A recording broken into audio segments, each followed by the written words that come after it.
नमस्कार। तो क्या आपके भी कंधे में दर्द रहता है? आपको भी कंधा उठाने में परेशानी आती है?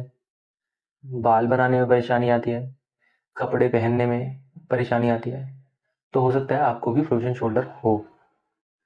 तो फ्रोजन शोल्डर क्या होता है कि जो शोल्डर का कैप्सूल होता है वो टाइट हो जाता है, जिसकी वजह से उसकी मूवमेंट करने में थोड़ी दिक्कत होती है। अब मूवमेंट करने में दिक्कत होती है तो पेन होता है।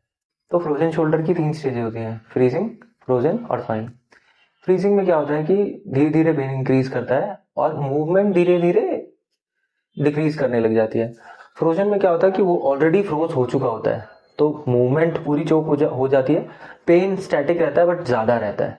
और थॉइंग में क्या रहता है कि धीरे धीरे वो बेटर होता है, बट मूवमेंट चोक रहती है, बट पेन थोड़ा कम रहता है। तो अगर अब हम देखें इसका कि ये किन किन लोगों को एक पॉपुलेशन में हो सकता है, तो 40 से ज़्यादा उम्र के लोगों को, या वो महिला हो या पुरुष हो, उनको उनमें देखा जाता है। दूसरा, किसी को अन्य कोई परेशानी हो जैसे कि डायबिटीज़ हो गया, थायराइड हो गया, उन लोगों को देखा जाता है। कोई सर्जरी हो गई, कोई इंजरी हो गई, उन लोगों को देखा जाता है। या फिर पॉस्चरल इशू या डेली लाइफ में जो लोग एक्टिविटी नहीं करते हैं, सेडेंटरी लाइफस्टाइल में रहते हैं, उन लोगों को ये परेशानी देखी जाती है। तो अब हम बात करते हैं ट्रीटमेंट की। तो ट्रीटमेंट डिसाइड होता है कि पेशेंट को परेशानी का कारण क्या है। अब उसके लिए असेसमेंट करना बहुत ज़रूरी है। तो हर एक इंडिविजुअल की बॉडी डिफरेंट होती है, तो उसके हिसाब से असेसमेंट के बाद जो हमारा निष्कर्ष निकलता है उसके हिसाब से काम होता है। तो जैसे बहुत सारे पेशेंट्स का ये भी कहना है कि आप एक्सरसाइज बता दीजिए, हम एक्सरसाइज घर पे कर लेंगे। तो एक्सरसाइज बता पाना थोड़ा डिफिकल्ट होता है, क्योंकि शोल्डर बहुत सारी मसल्स से मिलके ही काम कर पाता है।